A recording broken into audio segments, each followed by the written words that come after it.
नमस्कार दोस्तों, बेबाक भाषा के दो टूक कार्यक्रम में आपका स्वागत है। मोदी 3 यानी जब तीसरे दौर में मोदी जी पहुंचे हैं, तब हमारा जो नया इंडिया है, द ग्रेट न्यू इंडिया, जिसका पूरा प्रोसेस 2014 से शुरू हुआ, इस समय हम 2024 में हैं।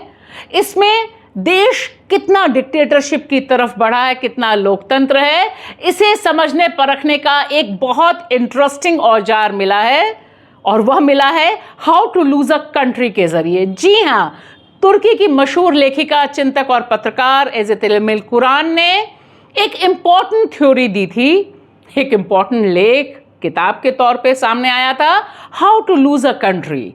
निश्चित तौर पे भारत के संदर्भ में नहीं था, लेकिन आज हम इसका पाठ नए भारत जो बना है उसको देखते हुए करेंगे, और बहुत दिलचस्प व्याख्या है। साथ साथ देखिए कि वे 7 चरण कैसे हैं लोकतंत्र से तानाशाही की तरफ जाने के लिए। जो 7 फेसेस हैं, उनमें हम और आप कितना फील गुड कर रहे हैं, और वाकई देश जो बदला है वह मार्के का बदला है। यहां सिर्फ और सिर्फ बात अंबानी जी की ग्रेट मैरिज की नहीं है, यहां बात 3 जो नए कानून आए हैं सिर्फ उसकी नहीं है।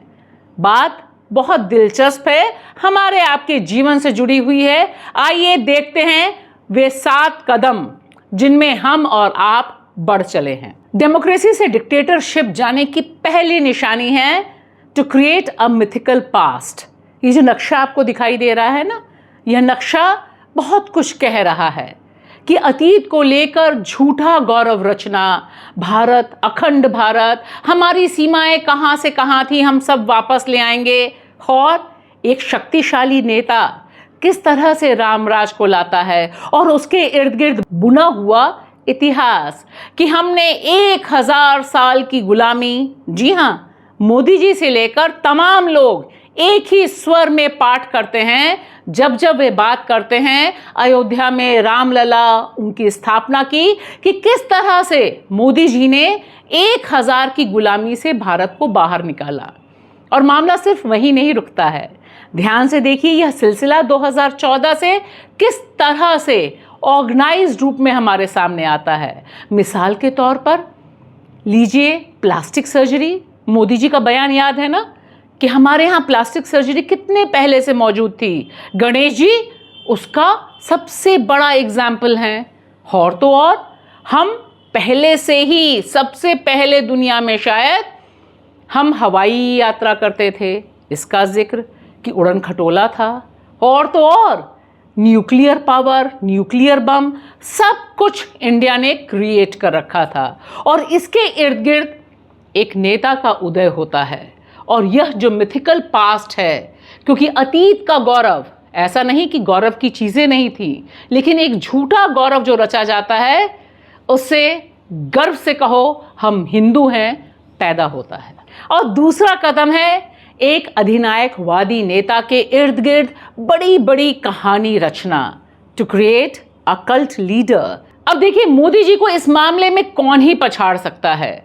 उन्होंने खुद को ही भगवान घोषित कर दिया, और उनके भक्त पहले से ही उन्हें भगवान मानकर बैठे हुए थे। इसमें जो अभी नई सांसद बनी हैं, वही कंगना रनौत जी, उन्होंने तो पहले ही बता दिया था कि वो भगवान स्वरूपी हैं।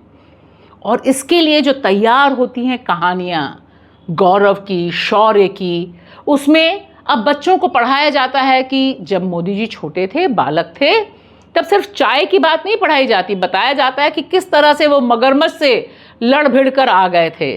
और 2024 का चुनाव तो क्लासिक है, क्योंकि यहाँ तो मोदी जी ने कहा कि वे कन्विंस हो चुके हैं कि वे बायोलॉजिकली पैदा ही नहीं हुए, यानी सीधे ऊपर से आए हैं, सीधा कनेक्ट उनका गॉड के साथ है।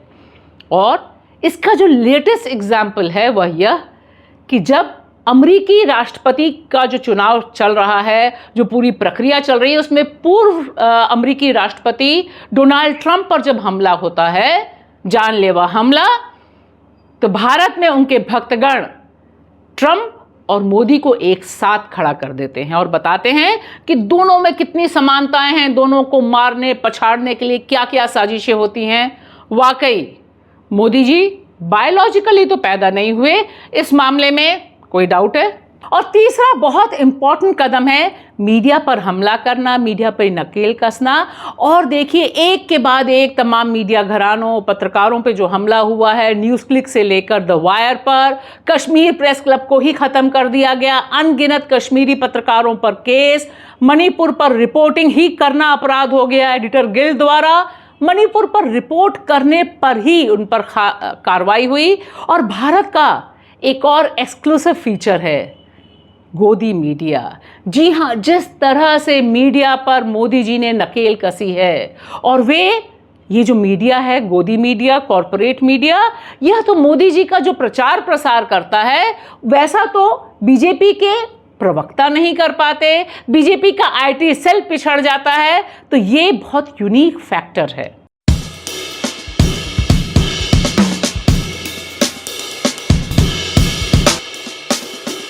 और इसी क्रम में देखिए भाषा का इस्तेमाल ही बदल देना।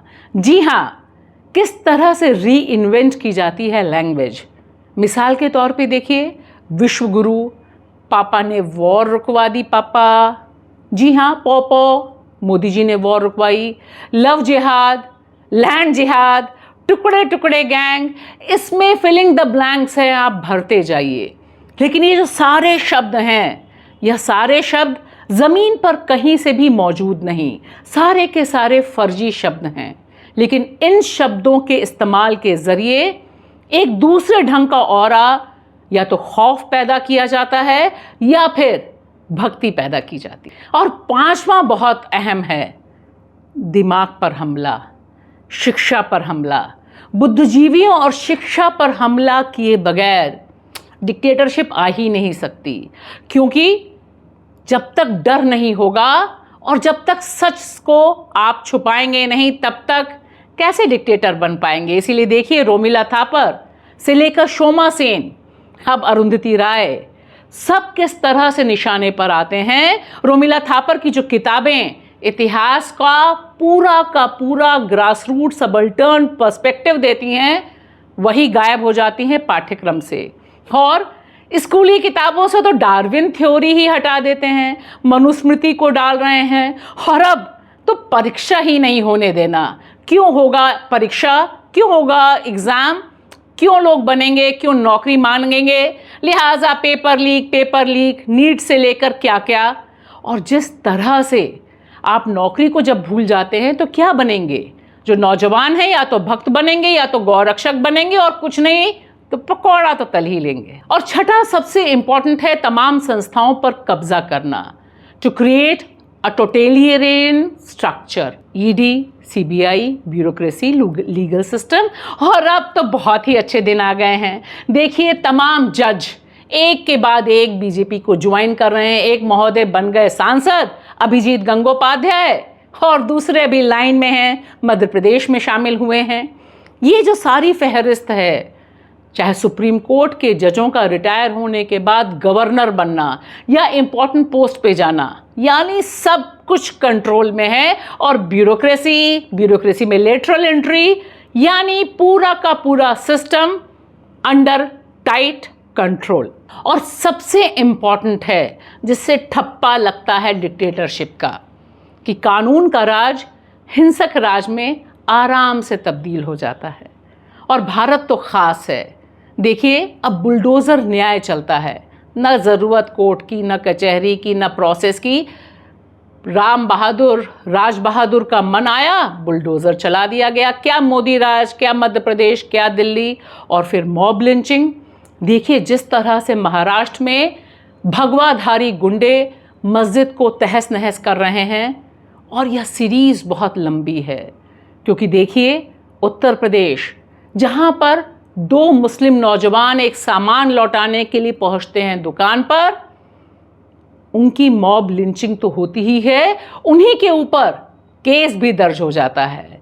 तो यह होता है मॉब द्वारा किया गया न्याय। और इसी से जगह मिलती है डिक्टेटरशिप की, क्योंकि तब डर है कि आप जाएंगे तो कहाँ जाएंगे, क्योंकि कोई अदालत इस बुलडोज़र के खिलाफ नहीं खोलती। तो देखिए ये 7 चरण जो लिखे गए हैं, how to lose a country. अब हम देखें कि किस तरफ हमारा भारत पहुंचा है, क्योंकि हम यह गर्व से कहते हैं कि अभी भी भारत में लोकतंत्र जिंदा है और 2024 का जो चुनाव है, चुनावी परिणाम है, कम से कम इस बात की तस्दीक करता है, इस बात को प्रूव करता है कि लोग पूरी तरह से डिक्टेटरशिप के पक्ष में नहीं गए हैं। लेकिन संकेत तो हैं, वो वाकई बता रहे हैं कि मोदी 3 इज इक्वल टू क्या?